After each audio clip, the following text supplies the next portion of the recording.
El día que Dios parpadeó. Capítulo 1.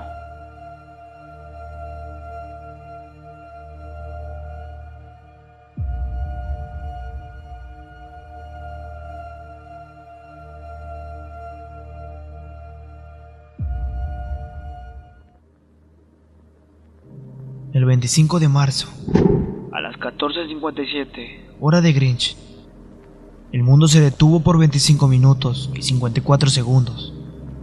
No hubo una sacudida repentina. Nadie se quedó inconsciente. No hubo una idea a negros y de regreso. Para todos, el tiempo parecía estar normal. Un segundo después del otro, los pájaros volaron. La gente habló. El viento sopló y la lluvia cayó.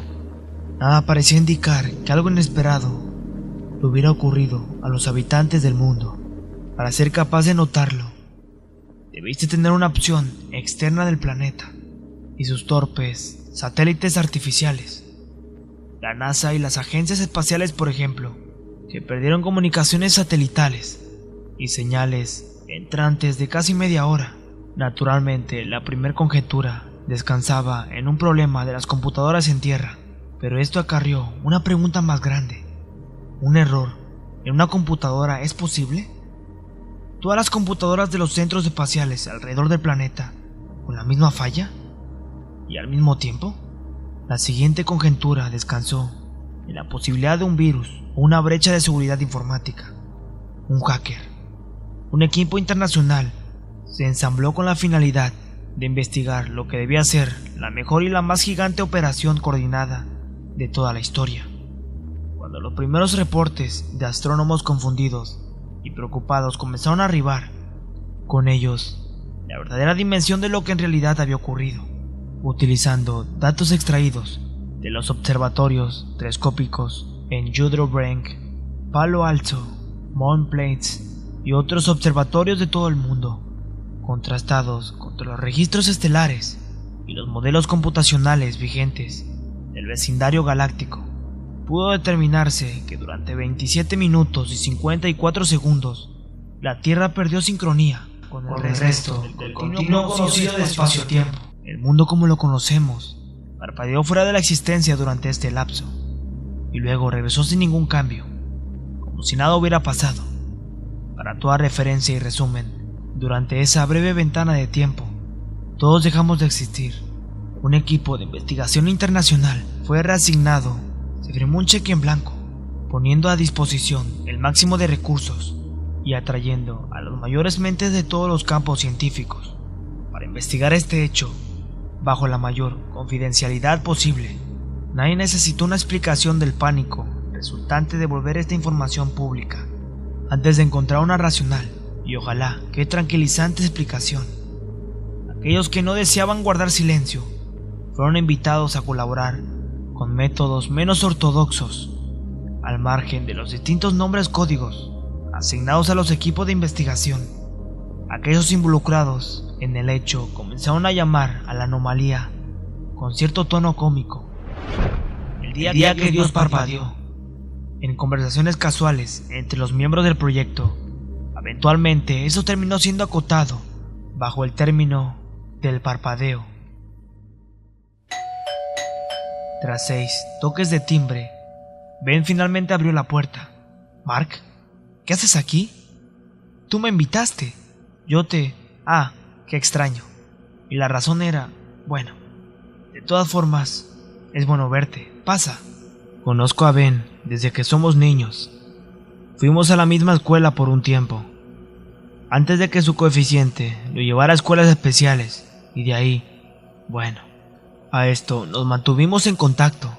De todas formas, sus padres pensaron, y pensaron bien, que Ben necesitaría de algún lazo con el mundo real, y apoyaron nuestra amistad, permitiendo que nos quedáramos en casa del otro, y que saliéramos de viaje juntos, preveniendo que las habilidades sociales de Ben se atrofiaran por completo, como suele ser el caso con los niños genio, y produciendo este tipo amnésico y distraído que al menos es capaz de funcionar socialmente a un nivel aceptable.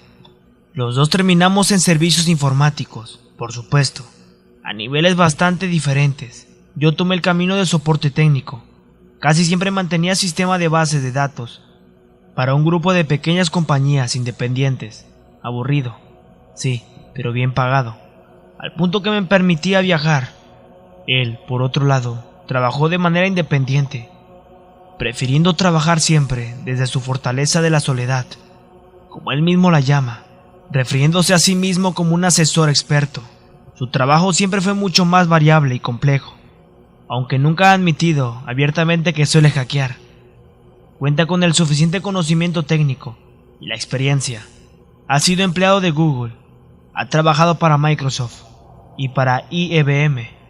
Cuando ha necesitado que alguien pruebe los nuevos e impenetrables sistemas de seguridad, y cuando ha necesitado rastrear a alguien que encontró una grieta en sus impenetrables sistemas de seguridad, prefiere la última variable.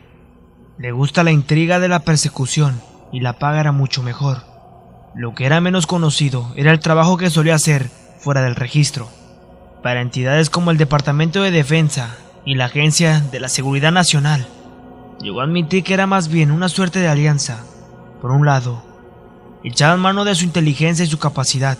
Por el otro, se mantenían al tanto de su inteligencia y su capacidad. No le preocupaba mucho, como me llegó a explicar un día. Se quedan contentos teniendo a la mano dónde estoy y qué estoy haciendo. Al menos lo que ellos creen que estoy haciendo.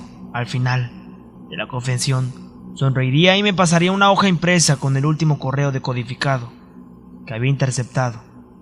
No hacía nada más que las cosas que encontraba. Lo hacía solo por el goce del reto. Siendo honesto, es difícil describir quiénes ven y cuáles son sus motivaciones. De un momento a otro, desde mi punto de vista, simplemente acepté sus excentricidades, llegando a la conclusión general de que su vida estaba compuesta por un patrón complejo de pulsiones e ideas, entretejidas en una secuencia que siempre podía resultar genial o por completo lunática. Pensaba, por ejemplo, que cada vez que decía la palabra abracadabra, un ángel perdía sus alas, o que el virus del resfriado existía como una enorme mente de colmena que invadía la detección de sus elementos al cambiar constantemente de huésped, loca y extraña mierda como esa. La mitad del tiempo estaba bromeando. Para el resto de sus ideas, solo confiaba en que contaría con el suficiente sentido común para no ser muy compartido con sus hipótesis. Luego estaban las veces en que hacía o decía cosas que terminaban en el polo opuesto, cuando terminaba teniendo una razón perturbadora y absoluta. En esas ocasiones solía hablar con una lucidez que parecía llevar muy lejos del resto de la escoria que nuestra especie suele ser, más allá de su certeza y sus creencias, hasta tocar un verdadero universo en que todos deberíamos conocer. Todo lo que puede hacer en esos casos es maravillarme de que alguien con un caleidoscopio como ese por cerebro, capaz de sostener tal torbellino de pensamientos contradictorios, pudiera procesar todos los elementos y producir una gigante luz capaz de cambiarlo todo. Luego se desviaría para acusar a sus vecinos de ser agente de la CIA, probando neurotoxinas en los gatos del barrio. Siempre voy cuando me llama, sin importar sus teorías y sus hábitos. Era de verdad una conversación para experimentarse. Además, su colección de películas descargadas eran algo para contemplarse. Además, era mi amigo. Fue durante un contrato con la NASA, vagando por el sistema que buscaba pruebas sobre el Área 51, que dio con los primeros fragmentos de información que lo hicieron descubrir y deducir los hechos concernientes al 25 de marzo y el parpadeo que cierto equipo internacional de especialistas investigaba. Siendo su único amigo, decidió contármelo todo respecto a esta conspiración. Básicamente, para presumir sus capacidades, de ahí la invitación. Mientras hablaba, parecía importarle una mierda como mi cara se volvía cada vez más y más incrédula. Describió lo que las agencias espaciales y los astrónomos habían descubierto, y cómo el equipo estaba ahora investigando lo que había pasado. Físicos, teóricos cuánticos, matemáticos, todo el espectro de la ciencia, todo enfocado en un solo problema y las preguntas asociadas al mismo. ¿Qué había pasado? ¿Por qué había pasado? Y mucho más importante, si era posible que pasaría de nuevo, y sí, ¿cuáles eran las posibilidades de que se volvería permanente? Me contó también de cómo astrónomos amateurs que habían notado la anomalía eran invitados al equipo, tratados como locos e incluso desaparecidos. Su mayor miedo descansaba en una reacción de pánico general, o que alguna religión se involucrara, y los muchos posibles genocidas en consecuencia. No hay nada más desconcertante que no ser capaz de confiar en tu realidad. Hemos crecido en un mundo donde está bien desconfiar de tu gobierno, de tus empleados, incluso de tus familiares, pero de tu mera existencia, caos inminente.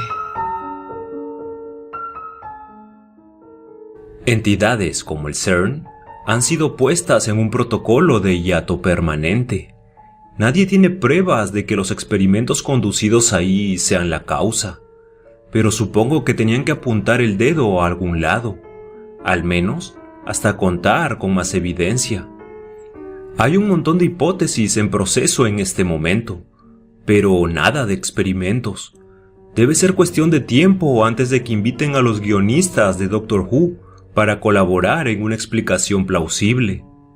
Él suspiró al decir esto. Se sentó sobre su silla reclinable y dio vueltas, mirando hacia el techo, perdido en sus pensamientos.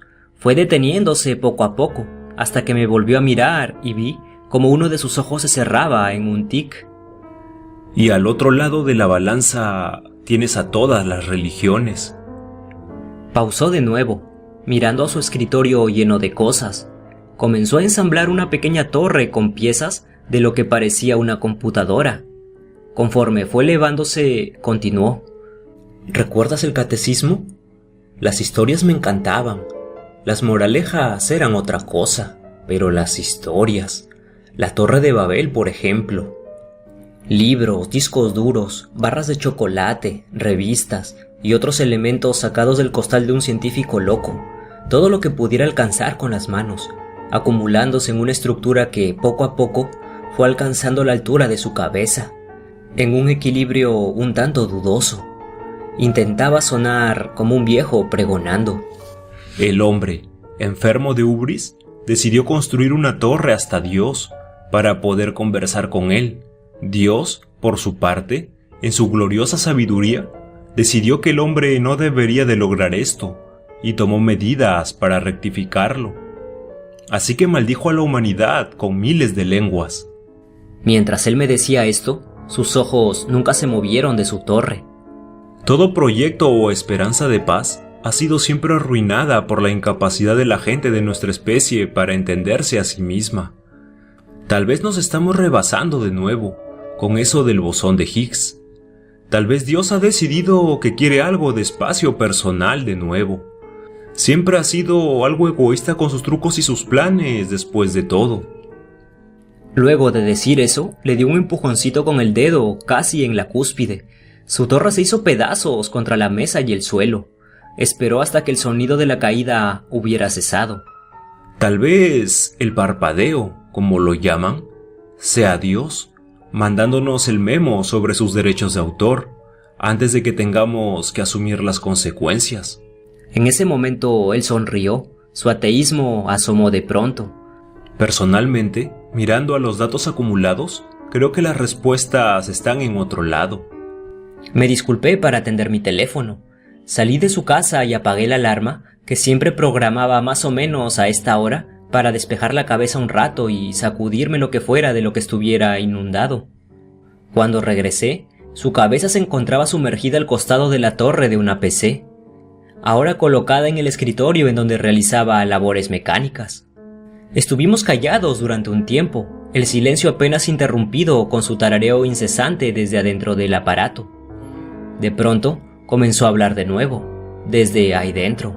Como te decía, creo que las respuestas se encuentran en un campo no examinado. Tengo pruebas estadísticas que así lo sugieren. ¿Estadísticas? ¿Tú? A Ben no le gustan las estadísticas, suele burlarse de ellas y, de hecho, la culpa por el 63.75% de las cosas que están mal en el mundo, diseñó toda una fórmula que comprueba esa cifra. Muy aparte, un día lo escuché decir que podría destruir el mundo con la hoja de Excel adecuada, y en mis momentos de mayor confusión he llegado a creerle. Acepto que la mayor infalibilidad de las estadísticas las hacen ser las cosas más falibles del mundo. Contestó a mi risa desde dentro de la torre, tanteando con una mano manchada de grasa y chetos. Toma toda ficción y añádele bonitos porcentajes. De pronto se vuelve no ficción. Métele una gráfica de pastel y un diagrama y se transformará en una verdad inviolable. Sandeces, dije, mientras metía la mano en una bolsa de botana cerrada con un clip. Sacó la cabeza de la torre, buscó mis ojos y dijo con cierto tono malicioso: Pásaselo a la gente correcta, en el lugar correcto, en el momento correcto, y tendrás una ley. Contesté, ignorando su bonito discurso, en favor de una revista que estaba en el suelo, junto a una enorme pila de basura que bien podía representar todo su estilo de vida. Gruñó ante mi falta de entusiasmo argumentativo y continuó con uno de sus temas favoritos, metiendo la cabeza de regreso en la torre. En esos casos me refiero a tus estadísticas básicas, demagogas incluso, marketing, grupos de presión, demográficas políticas, esa clase de mierda asusta tontos. Ahora el reconocimiento de patrones, esa sola zona dentro del campo de las convenientes estadísticas, para eso sí tengo tiempo.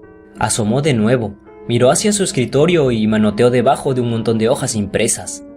¿Has escuchado del SETI, no? Pausa, colega. Si vamos a empezar con eso de los alien, puedes empezar a besarme el culo. Me dio un vistazo molesto y en respuesta levanté las manos como si me estuvieran asaltando. Disculpe. Por favor continúe, oh iluminado. Gracias. SETI, la búsqueda de vida extraterrestre, tiene entre muchos trabajos analizar las señales rebotando de aquí para allá en nuestro vecindario galáctico, de las que han extraído 0 gramos de pruebas concluyentes respecto a la vida inteligente. ¿Qué tal si han estado buscando los patrones equivocados? ¿Qué tal si puedes analizar todo ese conjunto de señales al azar de otra forma? ¿Qué tal si hay un patrón, pero está distribuido en un periodo de tiempo tan grande que simplemente no hay manera de reconocerlo como tal? Triunfante, su mano extrae un bloc de notas de junto a una pila de libros, regando estos últimos a lo largo de su escritorio. Saca una pluma del bolsillo lateral de su pantalón y escribe pendiente, y deja el papelito sobre la torre en la que tiene miles de años trabajando. Me mira con una enorme sonrisa de satisfacción. Has estado viendo el History Channel de nuevo, ¿verdad? Su rostro demostró cierto aire de indignación. Me da la espalda y va derecho a cerrar una guía de televisión que tiene sobre otro escritorio. ¿Qué tal si te digo que he escrito mi propio algoritmo de reconocimiento de patrones? ¿Qué tal si te digo que he encontrado un mensaje en los datos recolectados por SETI? Sandeces, dije, intentando detener mi boca abierta. De pronto, menos seguro de mí mismo, un poco más sacudido por la dirección que esto comenzaba a tomar. Bueno, no fue fácil. Falsa modestia. Y tengo que agradecer, entre otros, a la NSA. Aunque puede ser que si descubren que he estado corriendo este algoritmo en segundo plano dentro de su supercomputadora, tenga que desaparecer abruptamente o disculparme. Uno nunca sabe con estos tipos. Ven, el mensaje.